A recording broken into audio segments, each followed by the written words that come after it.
You are now tuned in to the CT Live Show with DJ Casanova and Teddy Lee, bringing you the best interviews and conversations with independent business owners and music artists.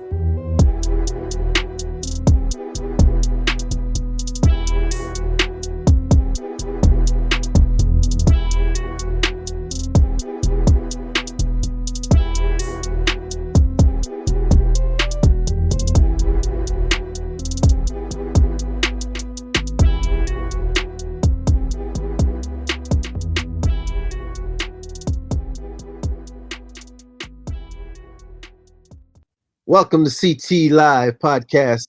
I'm your main man, DJ Casanova, and that's my main man, who? MC Teddy Lee. What it do, y'all? And with us today, we got the incomparable, world-renowned, internationally known Master Chef. We're going to go into all his accolades in a minute, but you'll see that that introduction is not a lie. Once you start hearing all the accolades that he has and the things he's done, you'll agree with me. Chef Lidge, how's it going, man? Boy, I'm good, I'm very good. I don't think I've ever been introduced with such amazing fanfare, and feels good. Feels good. Hey, yeah? I think I might gain some weight just talking to him. You might after you hear some of the dishes. We're going to jump right in it from the beginning. Chef, I'll let you know. Where were you born, sir? Kingston, Jamaica. Yeah? That's right. So you know the food is going to be good. Yeah, Absolutely. definitely. Absolutely. Right. Hey, before we even get too deep, we want to thank you for joining us tonight because I know it's 4 a.m. your time. So thank you for getting up early to do this podcast with us. Because Chef Lidge is not in the States, like I said earlier, internationally known. He's across the waters right now. So let's get into how you started. What made you want to become a chef? What led you to this path? I like to say that this career chose me. I didn't choose it. I actually wanted to do electrical engineering first. Yeah. Okay. And then I've always cooked like at home on Saturdays, growing up at different days of the week to cook. I did a course in electrical engineering, didn't really like it. Long story short, someone knew the exec chef at Hilton in Kingston, and I went for a career talk. At the end of the career talk, he offered me a job, and that's it. Been traveling ever since. Yeah. Was there at Hilton for about a year. Yeah. Then he recommended me to go to school. Yeah. Okay. So where did you go to school for those that don't know, courier talk does that mean like an initial interview, or what exactly does that mean? Say again, I didn't hear you, man. I say courier talk. For those that don't know what courier talk does that mean an initial interview, or what exactly does that mean? It wasn't an interview at all. Yeah, it's just a friend of mine actually just said, "Hey, I have a friend that wants to be an exec, wants to be a chef, and he just needs needs guidance. Can you tell him what to do, what schools to go to in Jamaica?" I went there with no so idea you were just trying to get some information. Yeah, just to get information. Okay. Yeah. Okay. What schools to go to in Jamaica, how to cook something. And at the end, he was so impressed with me. He offered me a job right then and there. Yeah. Wow. Next day, I started working and I cut my finger. Hey. But I'm sure you learned how to quit. You learned to use the knife after that one, huh? Yeah. Definitely, man. Yeah, definitely. Well, where did you go to school? I went to school, Culinary Institute of America in Hyde Park, New York. Yeah, the original. Okay. So it's pretty intense school. Back then it was no joke. You come to it's an 8-hour day. Yeah, like you're basically at work, and that was very intense for me. Coming from Jamaica, back then, and then going to an international renowned school like that. I mean, it was mind blowing for me. But I love the opportunity that I had to go to CIA at that time. Okay. Now, I know. How long were you in school? I know that in your profession, I know it's an ongoing learning thing. People always come with new and fresh ideas, and kind of everybody jumps on board and put their twist to it. But initially, how long did you have to attend school before they released you on the world? Wow, that's a good question. Yeah. Release, you know, throughout my travel, I like to say this, throughout my travels, because I've learned different cuisines. So I was in Malaysia, I was in Dubai, I was in Trinidad. In Dubai, I worked at all different types of restaurants, and I got the opportunity to work like in fine dining restaurants, Chinese restaurants, Japanese restaurants. So when I was at Waldorf, I got recruited by Hilton to open Waldorf Astoria in Ras Al Khaimah to run their steakhouse. And that was a great opportunity for me. So that is when I could say that I got an opportunity to say, wow, here world, here I am. Yeah. So I opened Waldorf Astoria, Lexington Grill. And yeah, that was a good opportunity for me. Great. So the world knew of me when I was rising at that time. Okay. But before we get to Dubai, let's step back a little bit. We jumped ahead. Get back to what was when you got out of school. What was your first gig? Who were you under? What restaurant were you in? Were you in a restaurant? I was in a restaurant. Good question. One of the best chefs I ever worked with, Eric Donaldson in Florida, at a restaurant called Crab and Fin, Sarasota, Florida, seafood restaurant. Yeah, it's still there. Yeah, great restaurant, great seafood.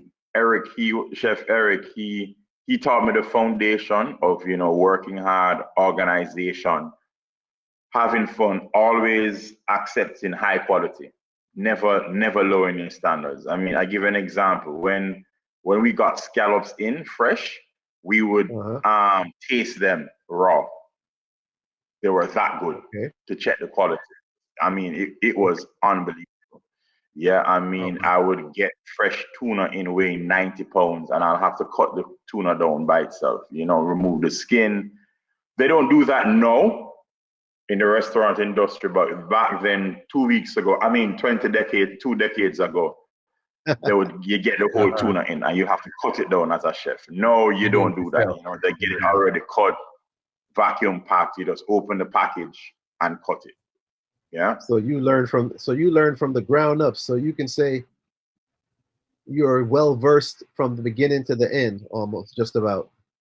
Yeah, almost just about. Yeah, because it's not easy breaking down a 100-pound fish, and we would get like white salmon, ivory salmon, which is rare. You know, so with salmon, everyone knows pink. Yeah, you know, this restaurant, Chef Eric, he was so good with the fishermen. Anytime they caught a white salmon, white salmon with the meat was white, they gave it to him.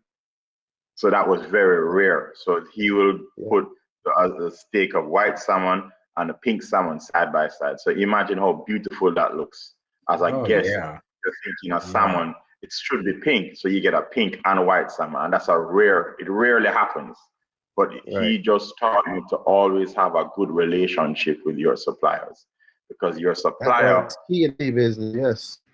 Yeah, he can make you and break you, because if you have a good relationship with your supplier, it can also help you with costing. You know, he can give you a better price, you know, give you a heads up to say, hey, next week you're gonna have a lot of rains, so the price of fish may go up, just FYI. You know, those little things they will tell you. Yeah. Right.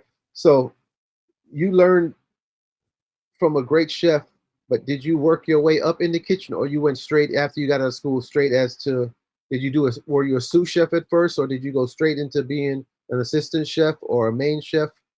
How did you work your way up? I worked my way up through the ranks, you know, and it's best to do that. You can't just go in as a sous chef or as a manager right out of culinary school. You know, and I think a lot of chefs make that mistake. Yeah, that you can go to a culinary school and come out as a manager or a sous chef. You know, you really can't. But nowadays, that's what some chefs do, which is not good, because you don't get to to learn the foundation, the flavor profiles of the dish, what to do, what not to do, because a kitchen, it can be intense. Yeah, and it's true what they say. If you can't stand the heat, you need to get out. Kitchen. Yeah, right. Okay, so after you left Florida, your first job, how did you go into your next job? Where did you go after Florida? I went to Ritz-Carlton, Jamaica at the time. Ritz-Carlton Rose Hall. Yeah, I went back to Jamaica. Okay. I know that resort. That's a good resort. Beautiful property. Okay. It's now a Hyatt. Yeah, Hyatt Rose Hall, Jamaica. But no, back then it was a Ritz-Carlton Rose Hall. That was the first time I was working in a luxury brand, right? And at the time, Ritz-Carlton was well, it still is world renowned, but that taught me how to be respectful of your colleagues. Their motto is we're ladies and gentlemen serving ladies and gentlemen. So that makes you feel proud. You walk in Ritz-Carlton, and it teaches you organization. And also never dropping the standards. My chef at the time, he would always say, a waiter would say, "Oh, chef, the order is taking long." So he would say, "Do you want me to give the guest top quality or low quality? Because if I give you low quality, I'll give you the food right now." Yeah. And the waiter would be like, "No, chef, I would like high quality." So his motto is, if you want high quality food, you need to wait with reasonable time. With reasonable times. And he was very good and instrumental with teaching me tasting food, because back then in Jamaica, you didn't have a sushi restaurant in Jamaica. Yeah, no one ate well done. No one ate rare beef. No one ate sushi. No one ate beef tartare. I was always open to that. So it just shows the growth of Jamaican food. And Ritz-Carlton Rose Hall at the time opened my mind to that. Yeah. Okay. So that developed your training more so. Yeah. When you went back to Jamaica. Yeah. Did you feel proud to say you came back to America and came back to Jamaica as a chef and was like, "Hey, I'm here," or were you still in the learning mode? Yeah, definitely.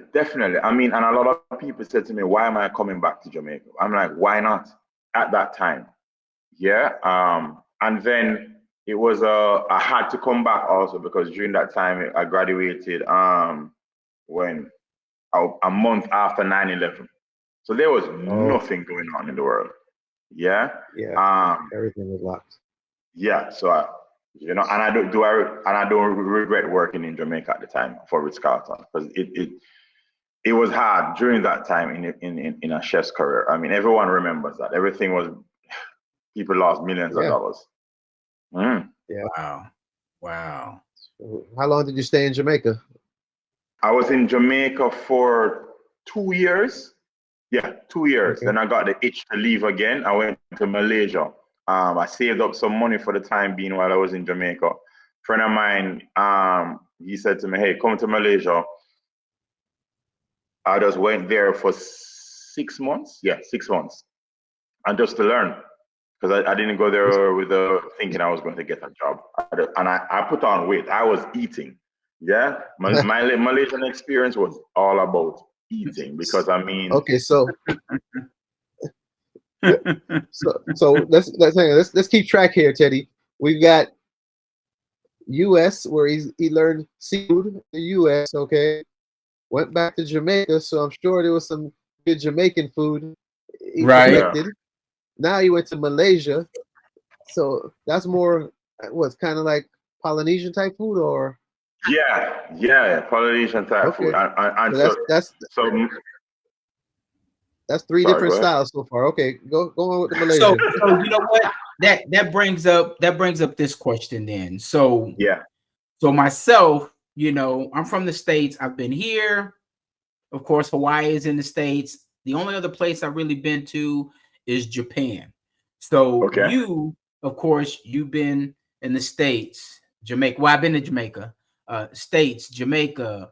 You've been to Asia, all these different places. So can you kind of tell me what is the difference with all of these different areas that you've been to when it comes to the food preparation and maybe the way that the food is tasting coming out of there? Like some places use more peppers, it's more spices. You know, what's the difference? First of all, food connects us all. Yeah, for me, food connects us, everybody as a culture. The Malaysian experience compared to the American experience and the Jamaican experience, boy, Malaysian food, and you have a lot of Indians in Malaysia too, and Chinese also, right? Okay. So when I had Indian food, for the first real Indian food, right, cooked by Indians, this was in Malaysia, and let me tell you, I thought Jamaica had good curry goat and curry chicken or curry mutton. Let me tell you, amazing. And so in Jamaica, you open your package to make a curry spice. You know, you're making curry goat, you open your package, you pour the package seasoning on, and you marinate it. Yes, you're gonna add your onion, your scallion, your thyme. In India, when you're making their curry, they have their spices in front of them. So they have the chili powder, the turmeric, the mustard seed. So they're making it while they're doing it. Oh, you know, it's all visual. Yeah, so exactly. Oh gosh, Ashton, it's all visual. So the flavor profile is more rounded. With regards to the Chinese, when I was in Malaysia having Chinese food, it was clean. I don't know how to describe a clean flavors. It wasn't heavy. So for example, outside of the world, we use a lot of fat. Yeah, we deep fry, we cook with butter, we cook with cream. You know, Chinese food is not very fattening for me. Yeah, and I ate a lot. Yeah. So you had more soy sauce, more ginger, more garlic. So the flavors was much cleaner. The street food, I used to go to this place called Bukit Bintang in Malaysia, right? And all they served was chicken wings, right? And you had a line outside just for chicken wings. And they cooked chicken wings on a charcoal grill. And you had this guy, this is the grill, and you had this guy just rolling the wings like this on a stick and fanning it. Oh, wow. A cardboard. Yeah, and he's doing this for 3-4 hours, and people are coming in and you order different type of wings. Yeah, and it was really, really good. So that flavor, that part, and then you touch America, combining the flavors and the difference. So there's this one restaurant, American chef, can't remember his name, but he had a barbecue restaurant. So he would combine the traditional American way of cooking barbecue with the Chinese way. Right, so his pork rib was very good, very, very good, and he combined the cooking techniques of the American way and the Chinese way and the flavor profiles. Yeah, don't ask me a recipe for that because I have no idea. All I know, it really tastes good. Yeah. Okay, so we're going to 3 territories so far. Out of the 3 territories, which one had the better food? That's not a fair question. I know it's not, but I'm not trying to be fair. We're going to touch on 3. We're gonna get these 3 out the way, then we're gonna go on. All right. The way you just described the Malaysian Chinese. The way you just described the Malaysian Chinese food, I'm like, I say for that point in time in my life, because of the newness of it, I'll say the Malaysian Chinese food. Because I think I was right there with you, because the way you described it, I was like, Yeah. It was. Look, I'll tell you a quick story. When I went to is it Ocean? I think the name of the restaurant is Ocean, for the first time. Right? I was having Asian food. So I landed like on a Friday. I went to Ocean like the Sunday. Right? Or Saturday night, I can't remember. So all of these flavors were new. And my facial reaction was just coincidence. The owners were in the restaurant at the time and they couldn't believe how I was enjoying the food. So they just sent out stuff for me. Yeah, because I went with a friend of mine. So I had sticky mango pudding, sticky rice sticky rice dessert for the first time. So it's just fresh rice fresh mango with a rice, and I think they cook it with condensed milk and coconut milk and different flavors, and that's it. And it was amazing. Yeah, and you have other flavor profiles also, but I mean, that opened me up the entire time in Malaysia. The street food, yeah, I would say Malaysian Chinese food at that point in time in my life over Jamaican and American cuisine. Yeah. So far, what I'm gathering, you're kind of like an artist. You like, it's like an artist likes the color palette. You like the flavor palette, the different textures and ingredients is what stands out to you from what I'm hearing. Yeah, definitely. You're right. Absolutely. Yeah. And you know, you got some good friends, because you got a friend that got you into someone training you to be a chef. Then you got a friend that say, hey, just meet me in Malaysia, and then you learn some more things. your friend zone is great, man. yeah. Mm-hmm. No, you're not lying. Okay. No, man. Good. All right. Man, okay. I remember, Cass, when we went to Jamaica, and I met him for the first time, and he cooked. And matter of fact, he cooked by himself. I mean, it looked like it was like 20 different dishes, all by himself. And it seemed like a matter of hours it was done. Yeah. And then I had a discussion with you, and I was like, okay. And you was like, you were there possibly checking into a job, And then, so we got back, me and Kaz got back, and I got home, and I was telling my sister about you. And I told her, I said, we're going back, I don't know when, but we're going to go back to Jamaica real soon. I say, he's got a job lined up out there, and we're going to definitely go out to the resort and munch out, And the next thing I know, Kaz is like, nah, man, he overseas, man. I'm like, what? So I got to go way over here now? Yeah. Come to Zanzibar, man. You love it. Love it. Yeah. Before we even get to Zanzibar, we still got a lot of ground to cover, man. He's a world-renowned chef in Dubai, the Emirate States, overseas. Yeah. All building the rich, fancy people, the sheiks and Arabs. How did you get to Dubai? How did you get to Dubai? Another friend? Another friend. It was I went to follow my girlfriend at the time. It was a good opportunity on both ends, But I would say this: when I went to Dubai, and this was back then. Back then in Dubai, you could actually just go to Dubai without a job, right? And find a job, and you will get hired. No, you can't do that. Yeah, because they wanted people to come to Dubai at the time. Yeah, right. Because I give an But went to Dubai. I worked at Emirates Towers, right? And this is a quick story. So I went for a job interview as a chef de cuisine to run a steakhouse, right? And when I finished the job interview, I did the cook-off, I told them that I don't want the position. I want a lower position, right? So this is with less money, right? A lot less money. But at that point in time, I felt that I did not have enough experience in the kitchen to run a restaurant of that high caliber. Because at the time, Rib Room was one of the top steakhouses in Dubai, right? And I cooked off, and I got the job, and I told them I don't want it. I would rather get a chef de partie position, which is lower level management, basically. And they got back to me and said, you know what? Okay, we will hire you as a chef de partie. You'll be in charge of room service kitchen, right?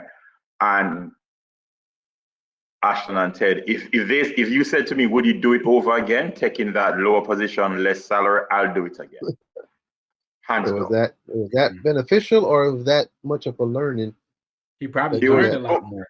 Both beneficial and learning. So I was learning, I was in charge of the room service kitchen, right? Now, room service is a 400, is it 400 or 200? Between 250 or 400 room restaurant, right?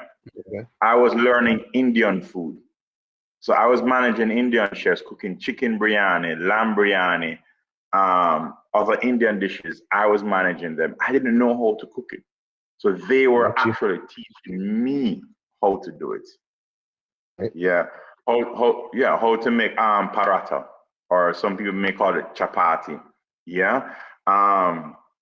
So those are the things I learned. Yeah. During that time I learned how to make hummus, because you had the Arabic cold kitchen on the other side. Right. So I learned how to make hummus. I learned how to make tabbouleh. Yeah.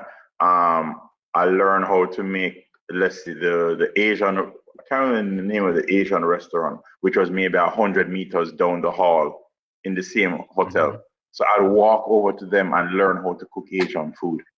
Yeah, even though I was in Malaysia before, but it was me physically in the kitchen. Yeah. So the opportunity was amazing. And then that hotel at the time, they did banquets for like 5,000 people, 10,000 people.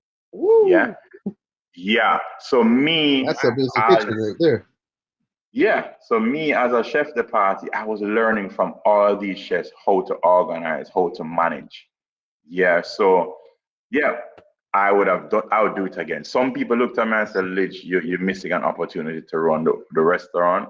You should have been more confident in yourself and your capabilities. But sometimes you have to know. Yeah, people will say, it's good to take risk. But I knew at that point in time, that was not the risk I was willing to take. So how did that get you over to the Diamond restaurant? Because you were in a Diamond restaurant certified, right? Yeah. So here's the deal now. So while at Emirates Towers, I was in charge of room service kitchen, right? Uh-huh. The Italians, the Italians, they had an Italian restaurant. So the Italian chef at that time, he saw my capabilities and said, "Hey, I want you to come and work in my restaurant." Right? This is at Emirates Towers. So I got the menu, did all the paperwork, transferred to Mosaico Kitchen, right? Transferred to the Mosaico Kitchen, worked in an Italian restaurant. The chef of the Italian restaurant, he left, so I was running it for a little while with another chef de partie. Then the room service menu changed, so they transferred me back to room service to implement the new menu, right? Okay. Then now gets better. The same restaurant that I applied to, the chef of that restaurant wanted me to come to that restaurant, Rib Room, right? So I went over to Rib Room, right? So I went back over to Rib Room, right? Working there as a chef de partie. Then they promoted me to a junior sous chef, right?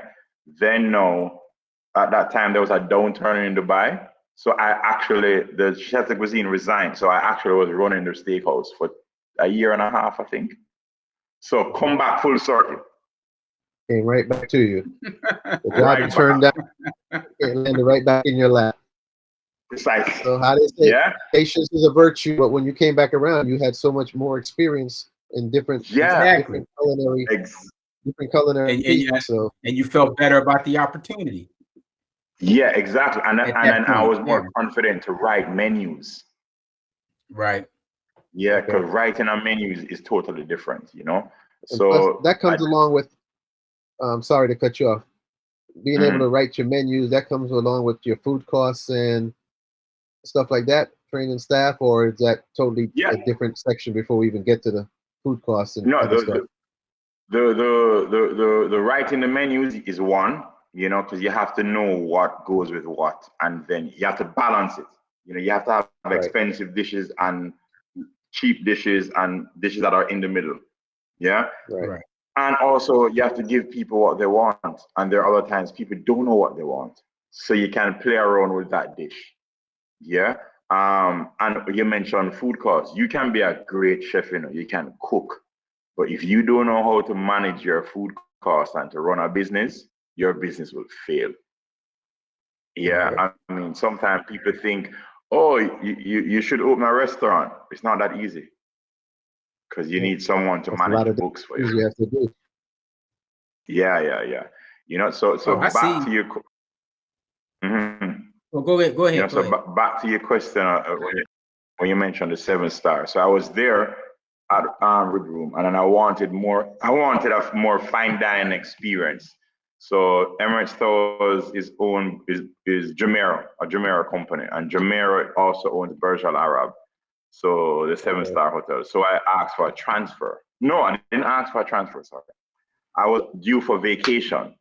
So for vacation, instead of going home to Jamaica, I said to them, I want to work there for vacation. And they said, no problem. And at the end of that vacation, the Michelin star chef, Bjorn Alexander, he offered me a job to come to Burj Al Arab. A transfer, basically. So I went there. So he went on vacation and went and got a better job. Yeah. No, exactly right, Ashton. Exactly. Wow. A better job and more demanding job, more stress. I like to say I went to Burj with no gray hair and I left with gray hair, but it was all worth it. But that made the resume look. The gray hair paid for that resume to say Diamond Restaurant. Not many. You know what? Not many chefs. Not many chefs can claim. Let's change that word from gray hair to experience. Let's change the word from gray hair to experience. You went over there and you got more experience. That's what it is. Yeah. That's true. So that's true. How many experience? How many years were you in Dubai? In the Emirates, rather. Wow. Emirates. I think it's between 12 and 15 years. I really can't remember. So you soaked you soaked everything up you could out of over there. Oh yeah. Yeah. I think I was in Dubai from. I'm trying to remember right now. I can't remember, but yeah, everything. So I picked up, speak a little bit Arabic, and the good thing about Dubai at that time, you had multicultural. You have Indian restaurants, Chinese restaurants, Filipino restaurants, Sri Lankan, Pakistani, Japanese. You have Nobu in Dubai right now. So you could go down the road and have street food, and on that same road, there's another hotel, and you have 5-star luxury food. Okay. Yeah, so that's the beauty of Dubai at the time. Yeah, and the street food is pretty good, and then yeah, Jamaica has good street food. Hey, I'll throw Jamaican pan chicken up against anybody. No, you're right. When it comes to certain street food, pan chicken, yeah, man, hands down. Or fried chicken. Sorry about that, but Jamaican fried chicken. Hang on. Now that you said that, there's an argument going on, and I tell everybody, Jamaican Kentucky Fried Chicken is the best in the world, no matter where you go. It does not taste like anywhere else. As a chef, you've had chicken pretty much everywhere. Kentucky Fried Chicken. Yeah. Is it true as far as Jamaica Kentucky Fried Chicken? Yes, KFC. KFC is I will say the race is between Trinidad and Tobago, Trinidad and Jamaica. Yeah, that's what you told me when I talked to you. Yeah. Trinidad. Yeah, because I lived in Trinidad. Yeah, so it's a tight race. And I can say this, they have some KFC restaurants in Jamaica that are good and some are great. And it's the same thing in Trinidad. Some are good and some are great. Well, we're going to go to the one in Montego Bay. We know that one is good. What they do. I guess it's the island seasoning. It's the same recipe, but the seasoning is a little different. Mostly. I think the seasoning is different. A chicken's a chicken, too. So it's got to come down to the seasoning. Chicken's a chicken.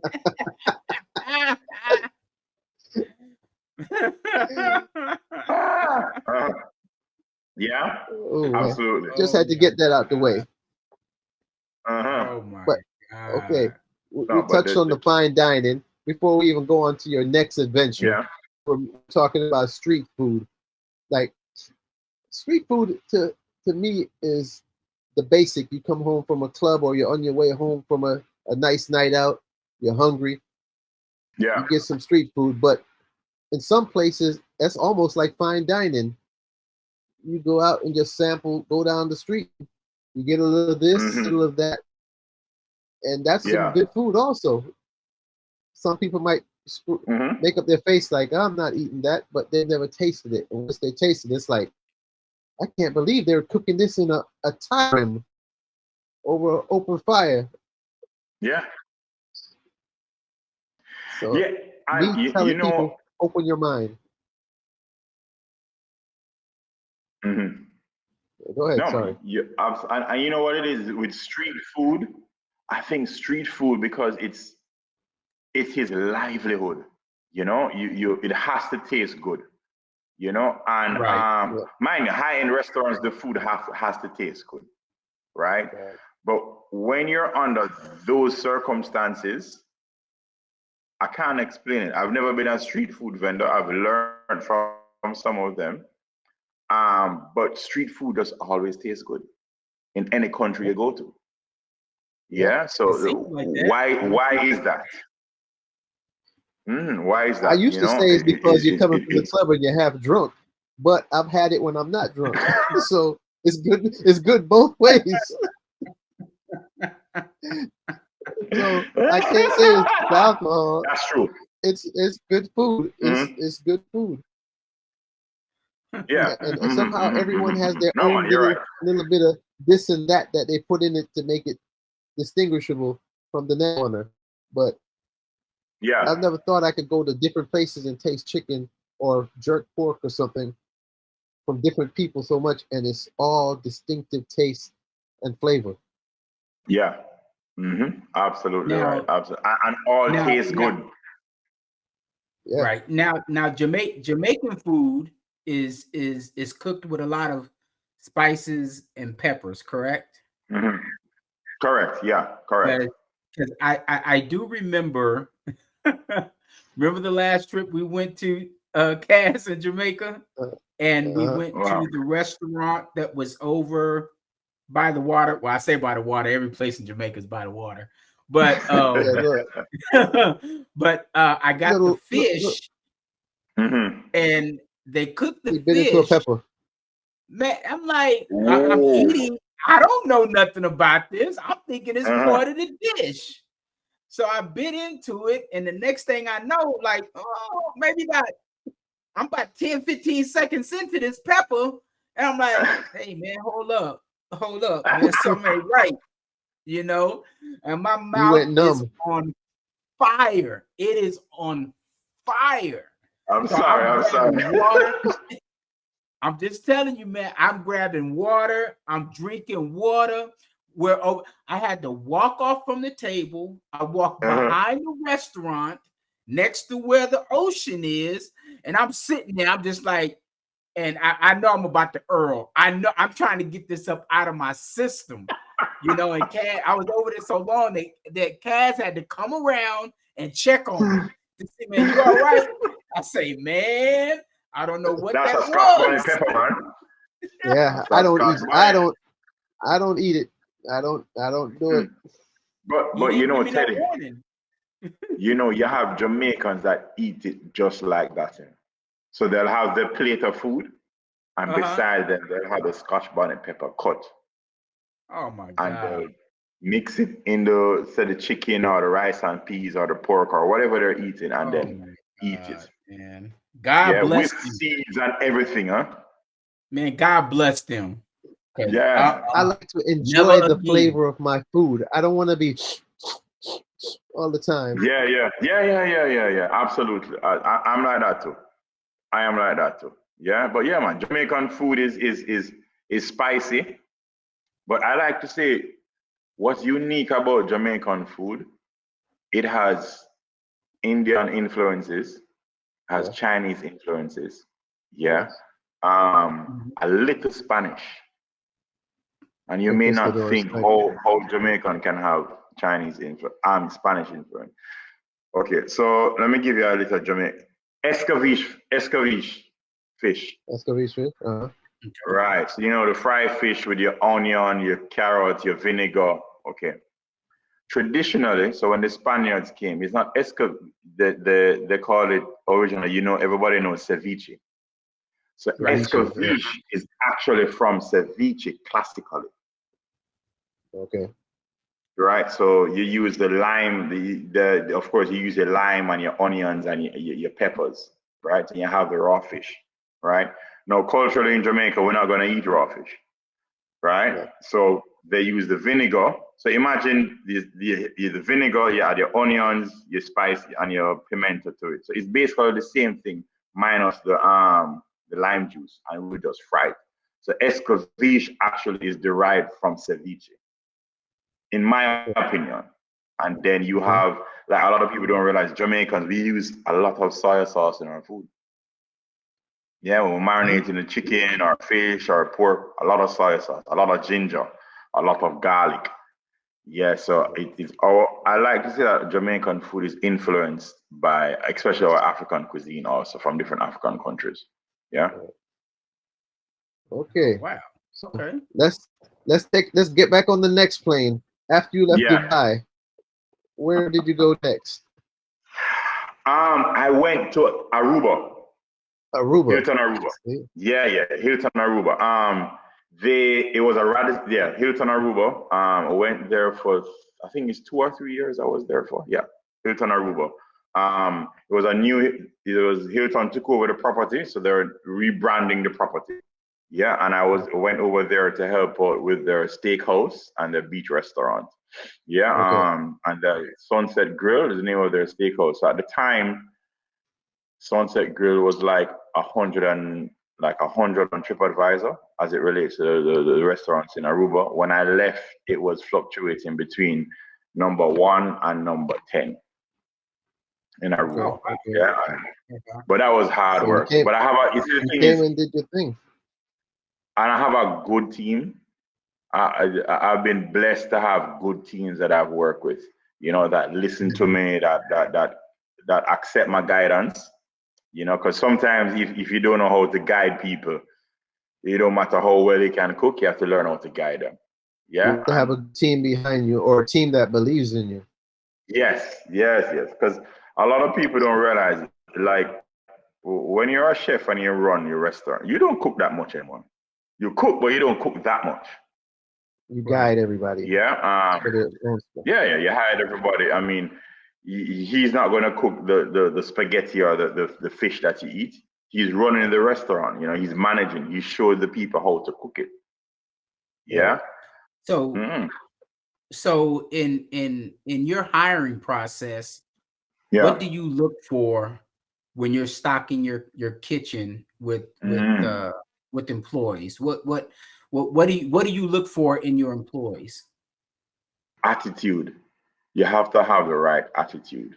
Yeah, I can you if you have the wrong attitude, I don't want you in my kitchen. Yeah.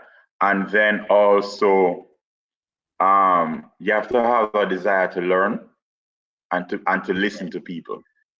Yeah. And have a good, let's see, I like to enjoy working. My kitchen can be very, very stressful.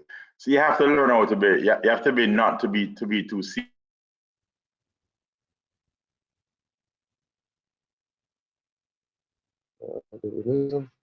Did we lose him? How to take directions, how to take directions from me. I don't need someone back answering me in the kitchen. Right. I'm not old school where I would say is my way or the highway. I'm not like that anymore. Yeah. But one, you have to know how to cook, right? Two, you have to taste everything. Unless it's religious reasons why you cannot taste something. Right. Yeah. You have to taste it in my kitchen.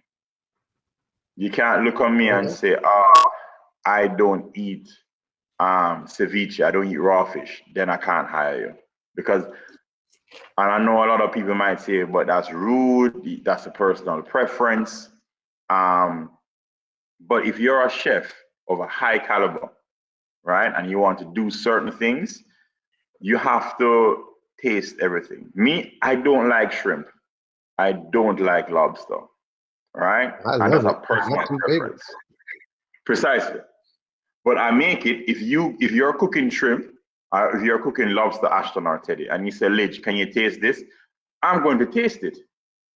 And I'm going to tell you the flavor profiles and everything. But I'm not going to like it. I will never order lobster in a restaurant because that's just me.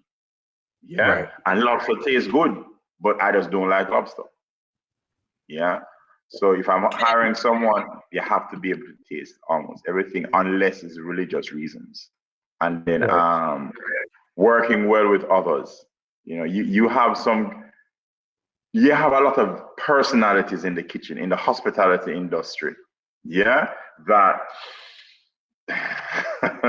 we can be a little bit weird. Right. Well, that's pretty much anywhere, but I'm sure in the kitchen is probably more so because the space is a little tighter. Yeah. Mm-hmm. And the pace of what's going on. So I'm sure it does get a little crazy in there. Oh, so yes. so let me ask you, can kitchens be fun, or do they always have to be about business? No, Like, they're fun. Can it be fun? Can people be joking and still be able to, do an awesome job in the kitchen, prepare the food the way it needs to be prepared, but still have fun with one another? Yes, definitely. I mean, we do a lot of crazy stuff. I can give you a story where with the trainees back in Jamaica, we would tell them to cut flour. Yeah.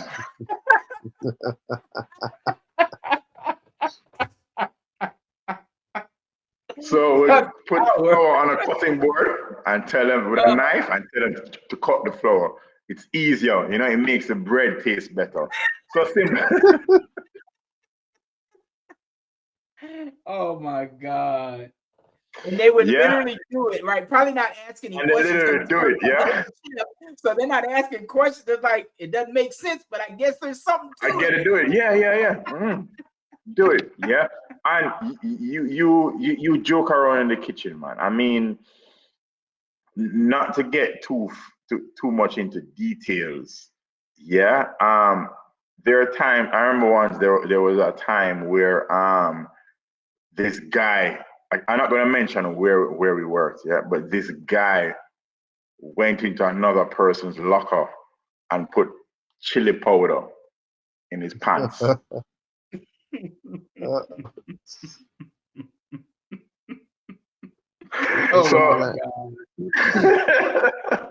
yeah, some things is and there are in the kitchen you're joking around. So before service the radio will be on, you're listening to music, you're dancing, you're telling jokes.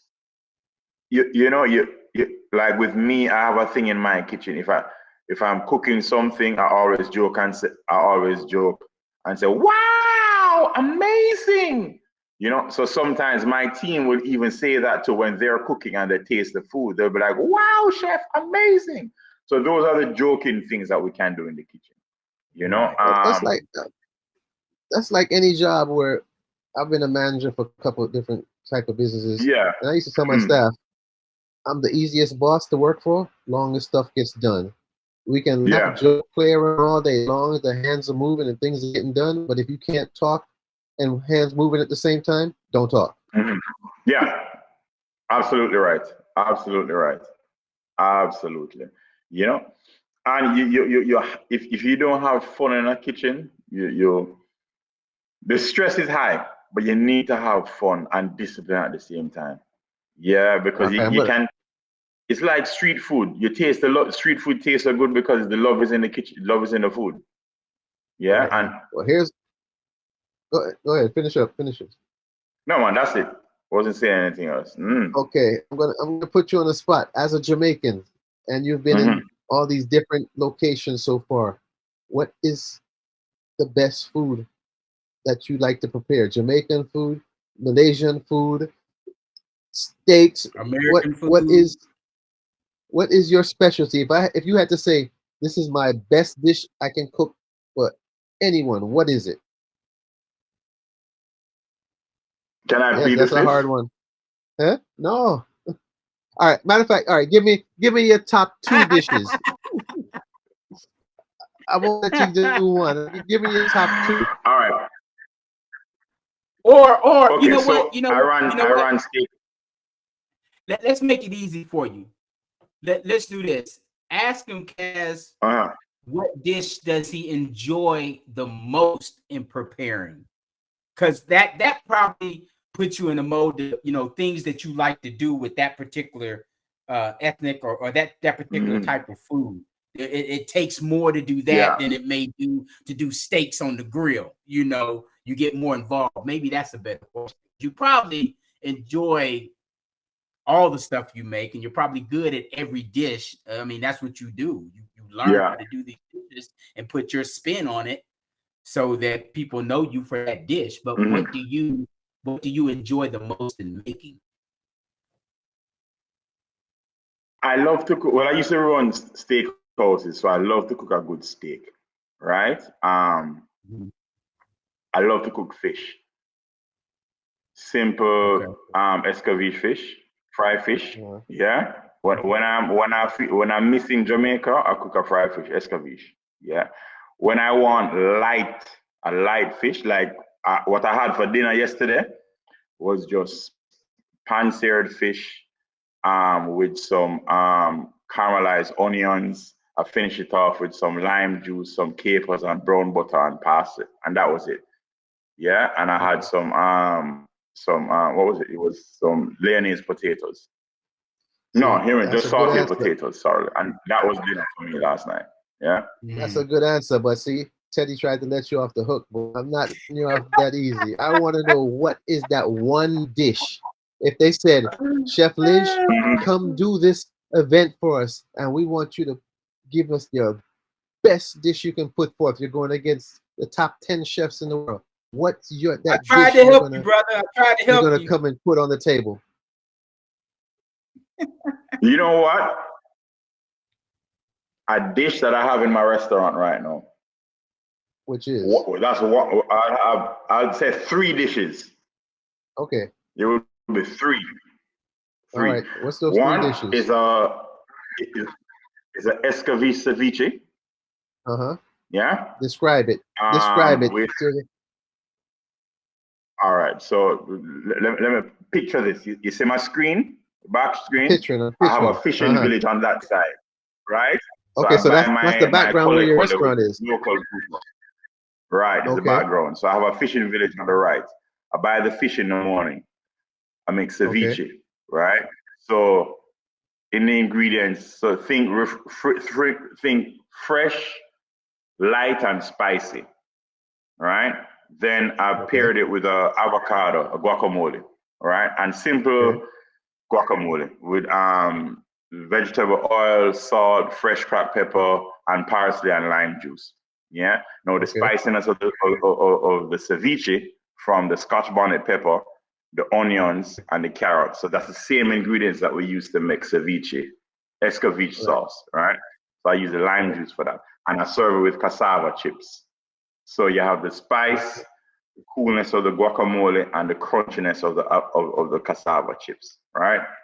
Another journey, tuna. I have a roasted Scotch bonnet soy glazed tuna, right? So that is the influences from when I lived in Malaysia with the soya sauce and the Scotch bonnet being Jamaican, right? So I get the Scotch bonnet, I roast it over a charcoal grill, then I infuse that, add the Scotch bonnet to soya sauce, and in that I add sugar, garlic, and onions. Sugar, garlic, and ginger, right? So that's the Asian / Jamaican flavors, and I use that to glaze tuna, right? And the tuna, and I serve that with a plantain mash. Now, of course, with the plantain mash, I use butter and heavy cream, so you get that nice fatty flavor. Yeah, and that fatness will cut the saltiness and the spiciness of it. But the other dish, no, this is my favorite dish. It's a lamb. Okay, now we're talking. right? So it's a roasted Scotch bonnet marinated herb crusted lamb chops, right? Okay. No. Scotch bonnet, same thing. You roast it over a fire, you cook it jet black, right? Then you chop that up. You remove the seeds, you cut it up. So you use that Scotch bonnet flavor to season the lamb. Now that you season, there's just a Scotch bonnet, salt, a little bit of garlic, and that's it, all right? Now what that imparts is you have a spicy flavor and you have a smoky flavor naturally already, right? Your hands down. Yeah. Then now the herbs that I use to crust it, it will be parsley, oregano, and thyme. And I use that to crust the lamb and just bake it off in the oven. Yeah. And that I will serve it with our garlic mashed potato. And I love mashed potatoes, hands down. Love mashed potatoes. Yeah. And that's it. And I serve it with like a roasted garlic sauce. Those are the 3 dishes. So it's a combination of everything. Yeah. See, that's the answer I was looking for. Something where I'm visualizing and I can taste it pretty much. Yeah. It had a little bit too much Scotch bonnet in there for me, but I'm sure I can order a special order with less Scotch bonnet for the people that don't like super spice. Right. So here's the deal, Ashton. Right. So I roast the Scotch bonnet over a charcoal grill, whole Scotch bonnet pepper. So what that does is it actually reduces the heat, right? But you still have the flavor of the pepper. And I only use yellow Scotch bonnet peppers, right? The difference so in the the green yellow? one is, yeah. So you have the green, yellow, and the red, and the purple. The red and the purple that's too hot. Well, let them fool you, Teddy. That's what you bit into. Yeah, more than likely, that's what you bit into. Yeah? Never again. Okay. So the you yellow, know what? the yellow. No, go ahead and finish describing so this hot pepper. So I roasted Scotch bonnet. So the flavor you can manage it. It's hot pepper, but hey, you know what? Let's take a quick break. We're gonna look at some of your wonderful dishes. We're gonna show some of these beautiful dishes that you've made. Then we're gonna come right back. All right, yeah, man, that would be great. All right.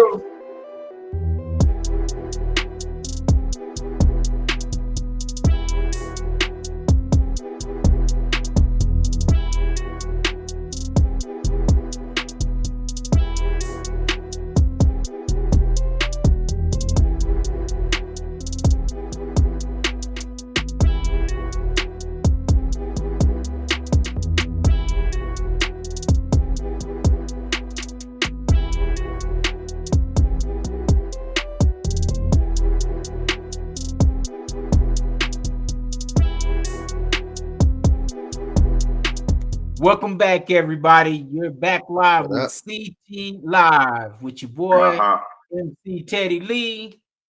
DJ Casanova. We're back with Chef Heron. Yeah, man. We ain't let you off the hook yet. After them dishes we saw, I might have to come over to Africa and get you to cook right now. Anytime you're ready, anytime. All right. Well, Kaz, I know you got a lot of questions to still ask, but before we go into that, I remember that back when COVID had hit, there was a lot of businesses that were affected, and one of the main businesses was the food industry, because people couldn't come into close contact with one another. They had to be stretched out. Restaurant lobbies were closed, things such as that. How did that affect you in your field of work?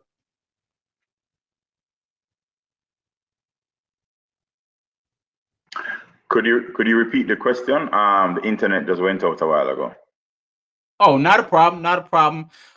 When COVID hit, there was a lot of industries that were affected by that. And probably one of the most affected ones was the food industry. Especially the restaurants, because people couldn't come in contact with one another. They couldn't be in the same vicinity. Lobbies were shut down, things as that. So how did that affect you in your field?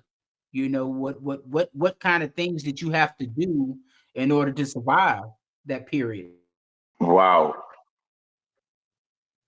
You know, that was a very stressful time. Yeah, a lot of people in my industry, we lost our jobs. Yeah. And a lot of people didn't come back in the industry after COVID because they realized that they got other jobs to make ends meet. Yeah. And for me, how I coped, I mean, yeah, I was a lot of people were depressed, was depressed during COVID, right? But for me, I opened my own delivery company. Yes, I would cook from home, right? And my brother Taff, he helped me out a little bit, so he knows a bike guy to do delivery. So I did home delivery foods, yeah, on weekends. Yeah, but the stress level of that in terms of moving back into my parents' house, not financially able to support yourself 100%. You know, you're not sure where your next meal is coming from. It's depressing, and worse, you can't have physical contact with people. You know, going out. I was actually one of those people of thinking of leaving the industry because I was like, why should I come back? You know, I can work find a 9 to 5 job, get weekends off. I can get holidays off, Valentine's Day off, you know? And I thought about it and I was like, but Lid, you really love to cook. You really like to manage people and to grow people. And I had to dig really deep to come back, you know, to decide to say, you know what, this profession is actually pretty good for you. You know what you're doing. But I had a lot of friends that didn't come back in the industry because they just didn't want to come back to that high-paced stress environment. They want to relax. Well, I shouldn't say relax, but it's a different level of stress. So to say. Right. So for that, you know, go ahead. I'm sorry. No, man, go ahead. I was finished. Oh, I was just gonna say for that 3 to 4 years that we dealt with that. Yeah. Where were you at? What part of the world were you at that time? Fortunately, I was in Jamaica at the time. Okay. Yeah. Okay. So that made a huge difference, you know. I could lean a lot on friends, family members. Yeah. And Jamaica, we were shut down, but not that much. Yeah. And we could go to, there were days of the week where you could go to the supermarkets. Yeah, and they separated it. And I was lucky enough. Like I said, I started my own food delivery business. So I was able to make ends meet. Just to make literal living from weekend to weekend. So because I didn't deliver food during the week. It was only on weekends. Yeah, so Friday, Saturday. And it was me cooking the food alone. You know, so that was, well, for me, it wasn't that easy task because the kitchen was very small. Yeah.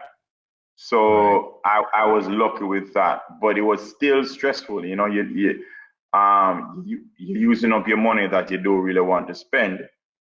But you had people that wanted the commodity, wanted the delivery because they're not gonna go out to cook. Yeah, they didn't want to go out. Yeah, absolutely. They wanted good food. And then what saved me also was my food was, the name of the restaurant was Local by Chef Lidge. So it was a pond on local and it was a pond on low calorie. Got you. Right. Yeah.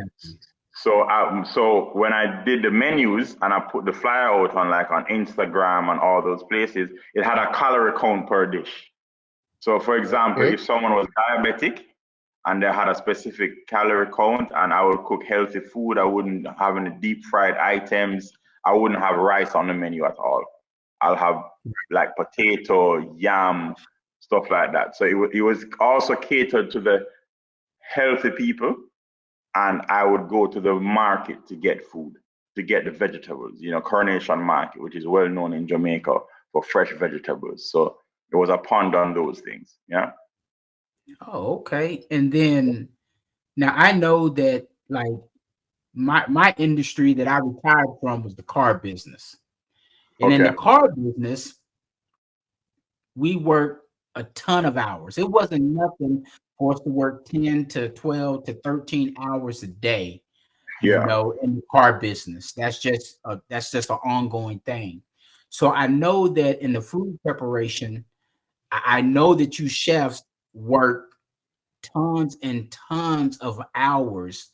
Mhm. How do you manage that? How do you balance that? Because for me, it was hard to really maintain a relationship, you know, or even when I did have a relationship, you know, we didn't do a whole bunch of stuff together. You know, I Yeah. see you at 10 o'clock at night when I get home, honey. You know, Hmm. try to talk as long as you can, and then you fall asleep and you're back on the grind again. How Yeah. did you deal with that? Wow. Well, the relationships, it was hard to maintain a woman. Easy to get, but hard to maintain. But but the long hours, the 12-hour days, the 15-hour days. There were days when I would go to work at 10 o'clock in the morning and I'd come home like 11 o'clock, mid 11 o'clock at night. Mm-hmm.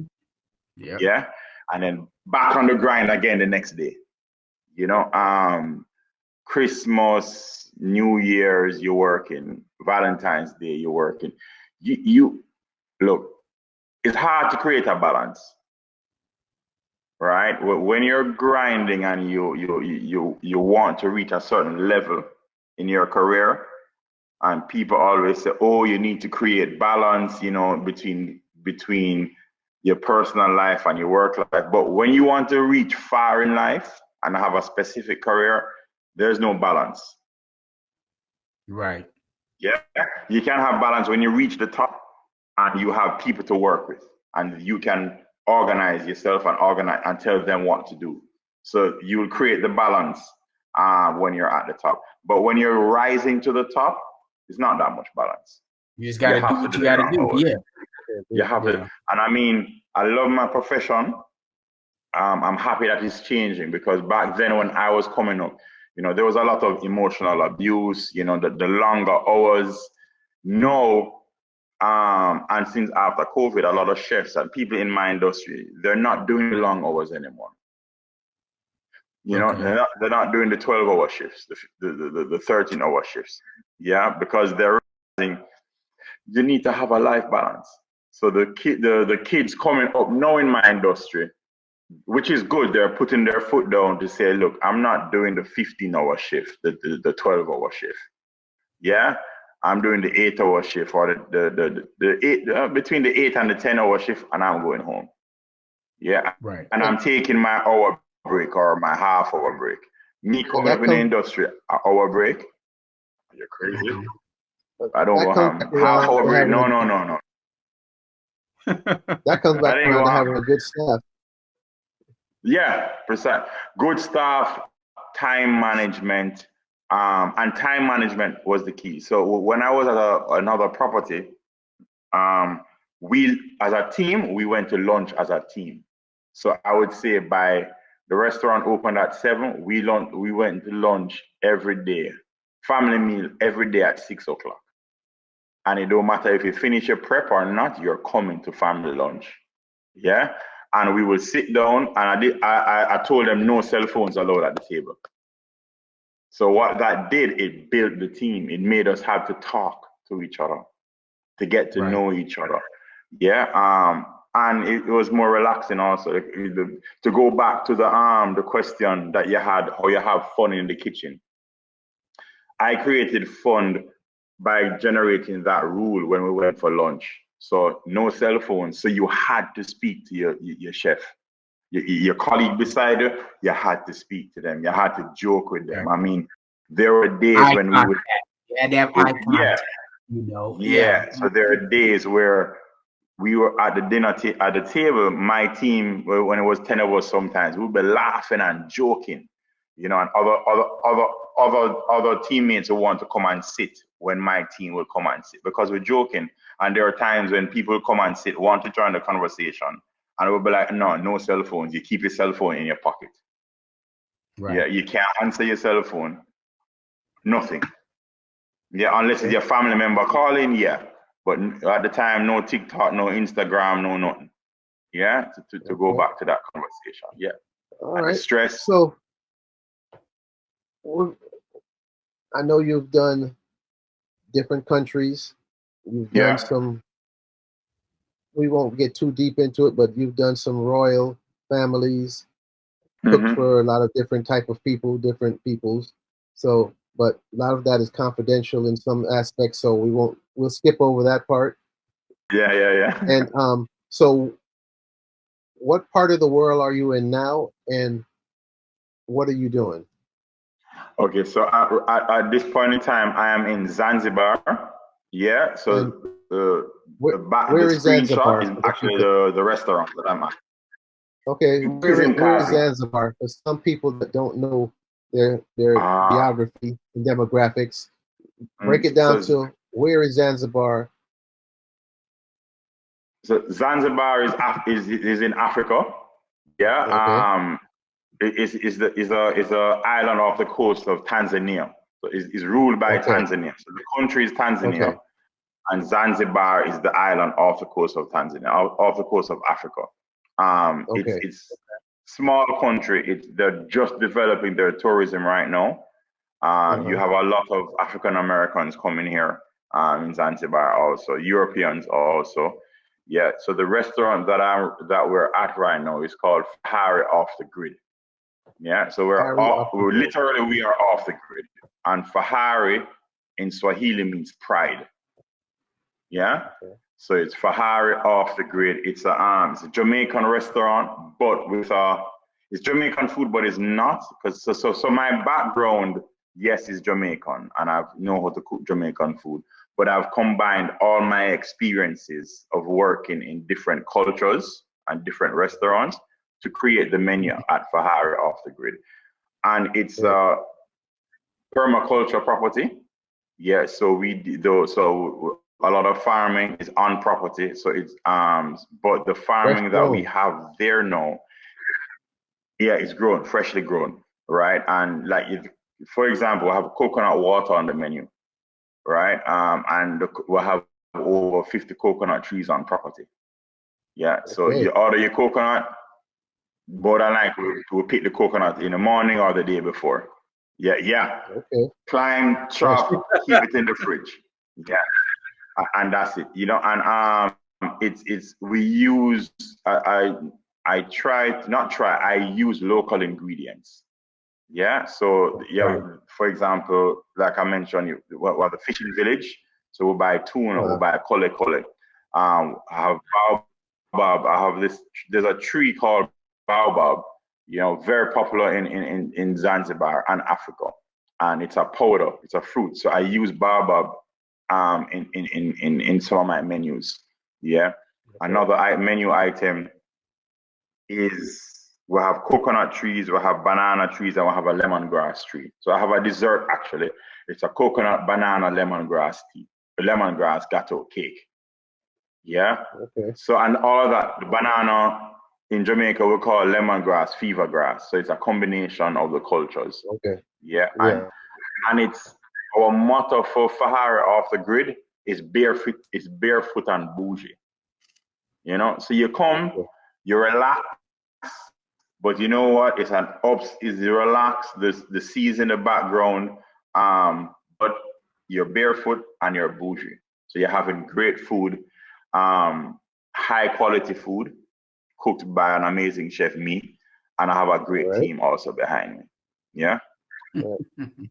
I saw a video of the property, which is beautiful. Mm-hmm. While you're waiting for your food, you can walk down some stairs and jump in the water, get a swim, and come back up and go back to your table, and food's coming out. Was that correct on that video? And it's amazing. Yeah, correct on that video. And it's amazing where you have people who have some guests there on Sunday. they came at 3 o'clock in the afternoon, and they left like at 9 p.m. because I mean they were eating, drinking, they fell asleep, woke back up. I mean, if you look in the background, you see that seat right there. That's our old boat, and we turned it into a chair. Okay. So people will just sit down. The sunset, you can. For me, I think that's the most beautiful sunset in Zanzibar right now. So people will can imagine from that picture. Yeah, yes. And then I even swim sometimes at work. So when we're not busy, I go for a swim. Okay. So is this a restaurant or is it a resort? It's a restaurant. It's a restaurant. Yeah, it's a restaurant, you know. Yeah, but it's a different we want people to come and relax. It's not a fast-paced restaurant. You know, you're in, you're out. We want you to come to sit down, to enjoy the atmosphere. And we have a lot of trees on property. You know, so we have the baobab trees, the lemongrass tree, just the energy of the property. You have to live it to feel it. You know, it's like, you know, in Jamaica and you're walking through like on the beach or in the bush, so to say, and it just feels totally relaxing. That's for Harry off the grid. Okay. Yeah. I've read some of the reviews, and some very really nice reviews of customers said they had like a little sampler tray that the chef did, and they got to taste a little of everything that was on the menu, and they were just blown away by the flavors and the taste. And then they were so full they had to relax and go take a swim, and came back up and then had dessert. I was like, wow, that's what you call just seriously enjoying somewhere. Yeah. And that's what we want. Because it's something. How many restaurants in the world you can go to? You finish your food, you sit down, you go for a swim, and then you come back and have dessert. Hey, that's luxury right there. That's a priceless experience. That's barefoot and bougie. Yeah. Barefoot and bougie. So your restaurant is only open for dinner, or is it an all-day restaurant? Well, we open lunch and dinner. We open from 1 p.m. to 9:15. The kitchen closes at 9:15. Yeah, and we open from Wednesday to Sunday. Yeah, we're closed Monday, Tuesday. Yeah, and we're open to the public. We have some tasting menus launching pretty soon. Yeah, paired with some other stuff. Can't really say it now because it's Ramadan right now, so you know, paired with alcohol. Oh, so yeah. But we'll have some good stuff coming along. Yeah, and I'm in the process of writing a new menu, which we will launch in May, and this menu is gonna be better than the one I have now. So how often do you rotate your menus there? I try to change the menu every 4 to 5 months. So we've been open for 5 months now. Okay. Yeah, and I have made some improvements to the menu, but I'm not going to change the entire menu. But like the top sellers, I will keep. Right. Yeah. Right. But other items, and I will change. You know, and it keeps me on my feet, and it gives the opportunity for my team to learn new things also. Yeah. Okay. Pull from some of your older experiences from some of the other places and bring it with a new twist to Zanzibar, huh? Yes, definitely. Yeah. Okay. I'm very hungry now. After this interview, I'm gonna go find something to eat. We might have to jump on the plane, Kaz. We might have to jump on the plane. You might have to holler at the chef, tell him, hey man, you need to check into us some rooms, you know, because we might be on the next plane out. Yeah, definitely, man. Definitely. Yeah. So you're about 7 hours. What day is it there? Because right now we're 10:27 Tuesday night here. So no, it's Wednesday morning, and it's 6. Yeah, Wednesday morning at 6:30 a.m. Okay, so they're basically like 6.5 hours. Yeah, 6.5 hours. Yeah. Ahead of you. Yeah. 6.5 hours ahead of you, 7.5 hours ahead of me. Yeah. Well, Teddy, anything else you'd like to ask Chef Lish? Because I know it's late there, or early, I should say, there, and he stayed up to do this interview with us, which I greatly appreciate. Now I'm kind of mad at you because I'm hungry, but definitely, I really appreciate that you took the time out of your schedule and your sleep time, because I know you have to work. Yeah. I'm going back to bed, man. This. But I appreciate you inviting me also. Yeah, it was an honor. Yeah. No, it was an honor for us. Believe me, it was an honor for us. But no, man, he answered all my questions. You know what, Chef Lish? Give me a recipe or two. Hey, Teddy, I'm going to tell you when I knew he was a good chef. You can eat a salad anywhere. He did a salad where I was like, why does salad have so much flavor? And it was just something real tiny and simple. He just took like a lemon and just kind of used his little thing and shaved some little tiny, real minute things across the salad. But the flavor was how am I enjoying this salad so much and I haven't even ate nothing else yet? I was like, okay, we got something here. If you did that with salad, right? Yeah. Imagine what he's gonna do to that lamb chop. So. Oh boy, yeah, memories. Chef Lidge, if you get a chance and you can dig up that video of the beach, the water rushing up from your property, I would definitely add it to this so the people can see how wonderful and how beautiful that property is. And along with the pictures you gave us of your plating and your dishes, we want everyone to know, how can they reach you? If they had to reach you and reach out to you for a special event, somebody might want to fly you in for a wedding or something. How can they reach you? Well, the company website, we're actually on we have a website now called Fahari Off the Grid, and you can follow us on Instagram, right? And you can also follow us on Facebook. Yeah, and spell it out. That's the best way.